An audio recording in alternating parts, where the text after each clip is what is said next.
Mayın 13-ü Bakıda və Abşeron yarımadasında hava şəraitinin dəyişkən, buludlu olacağı, arabir tutulacağı, əsasən yağmursuz keçəcəyi gözlənilir. Milli Hidrometeorologiya Xidmətindən verilən məlumata görə, səhər yarımadanın bəzi yerlərində qısa müddətli az yağış yağacağı ehtimalı var.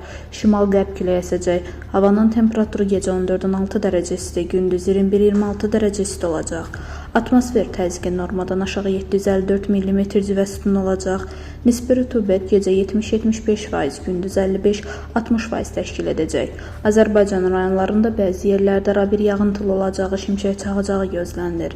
Ayrı-ayrı yerlərdə leysan xarakterli, intensiv və güclü olacağı, dolu düşəcəyi, yüksək dağlıq ərazilərdə sulu qara keçəcəyi ehtimalı var. Bəzi yerlərdə arabir duman olacaq. Qərb küləyi bəzi yerlərdə arabir güclənəcək. Havanın temperaturu gecə 15-19 dərəcə isti, gündüz 23-28 dərəcə isti. Dağlarda gecə 5-9 dərəcə isti, gündüz 12-17 dərəcə isti olacaq.